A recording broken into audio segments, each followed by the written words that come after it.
حضرت انس رضی اللہ تعالیٰ عنہ فرماتے ہیں کہ رسول اللہ صلی اللہ علیہ وآلہ وسلم نے فرمایا، تین باتیں ایمان کی جڑ ہیں۔ ایک،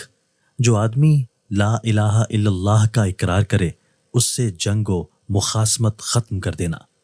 اب کسی گناہ کی وجہ سے اس کو کافر مت کہو اور نہ کسی عمل کی وجہ سے اس پر اسلام سے خارج ہونے کا فتویٰ لگاؤ۔ دو، جب سے اللہ تعالیٰ نے مجھے رسول بنا کر بھیجا ہے جہاد ہمیشہ کے لیے جاری رہے گا، یہاں تک کہ اس امت کے آخر میں ایک آدمی آ کر دجال سے جنگ کرے گا۔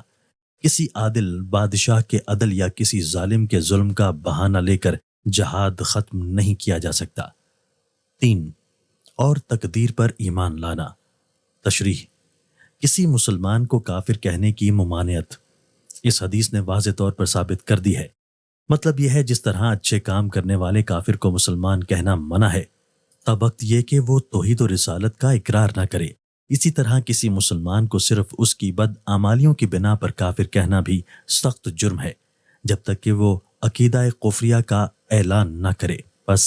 ترجمہ، کسی گناہ کی وجہ سے اس کو کافر مت کہو کہ الفاظ ہیں تو خارجیوں کی تردید ہے جن کا کہنا ہے کہ مومن اگر گناہ کا مرتکب ہو جائے، خواہ وہ گناہ صغیرہ ہی کیوں نہ ہو، تو وہ کافر ہو جاتا ہے۔ اور ترجمہ، اور نہ کسی عمل کی وجہ سے اسے خارج اسلام قرار دو کہ الفاظ ہیں۔ معتزلہ کی تردید ہے جو فرماتے ہیں کہ بندہ گناہ کبیرہ کے ارتکاب سے خارج از اسلام ہو جاتا ہے اگرچہ کافر نہیں ہوتا۔ مرتکب گناہ کبیرہ کے لیے وہ ایک درمیانی درجہ مانتے ہیں، یعنی نہ تو اس کو مسلمان فرماتے ہیں اور نہ کافر۔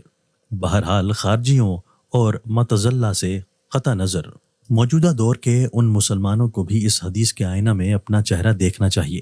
جو کفر سازی کے کارخانے چلاتے ہیں اور اپنے مکتب فکر کے علاوہ دوسرے تمام مسلمانوں کو بے دریغ کافر قرار دیتے ہیں۔ یہ شقی القلب محض ذاتی اغراض اور نفسانی خواہشات کے تحت نہ صرف عام مسلمانوں کو بلکہ علماء حق اور اولیاء اللہ تک کو کافر کہنے سے ذرا نہیں جھجکتے۔ ان لوگوں کو ٹھنڈے دل و دماغ سے سوچنا چاہیے کہ جب لسان نبوت نے عاصی مسلمان کو بھی کافر کہنے سے سخت منع فرمایا ہے،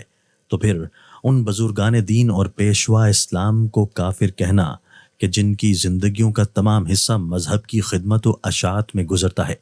اور جو ان کو کافر نہ کہے ان کو بھی کافر کہنا احکام شریعت اور فرمان رسالت سے کتنا مضحکہ خیز معاملہ ہے، جس کا نتیجہ ظاہر ہے کہ اللہ تعالیٰ کا عذاب اور خسران آخرت کے علاوہ اور کچھ نہیں نکل سکتا۔ حدیث میں جن باتوں کو ایمان کی جڑ فرمایا گیا ہے ان میں سے پہلی بات تو وہی ہے جس کی وضاحت اوپر ہوئی۔ دوسری بات جہاد ہے۔ اس بارے میں ارشاد نبوت کا مطلب یہ ہے کہ اب روئے زمین پر دین حق جو اللہ کا آخری اور کامل دین ہے کہ ظاہر ہو جانے اور رسول اللہ صلی اللہ علیہ وآلہ وسلم کی رسالت کا اعلان ہو جانے کے بعد سے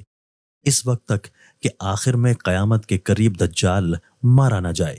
یاجوج ماجوج ظاہر ہو کر فنا کے گھاٹ نہ اتر جائیں، اور یہ روئے زمین دین کے ایک ایک دشمن اور منکر سے پاک نہ ہو جائے، جہاد برابر جاری رہے گا۔ جہاد کی فرضیت اور اہمیت اس صورت میں بھی ختم نہیں ہوگی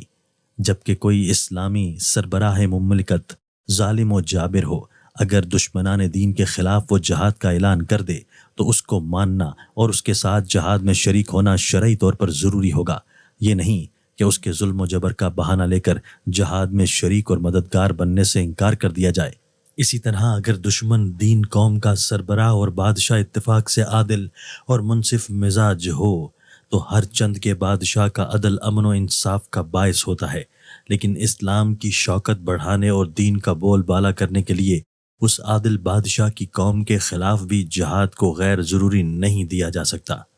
تیسری بات تقدیر پر اعتقاد و یقین رکھنا ہے، یعنی ایمان کی سلامتی کے لیے یہ یقین رکھنا اشد ضروری ہے کہ کائنات میں جو کچھ ہو رہا ہے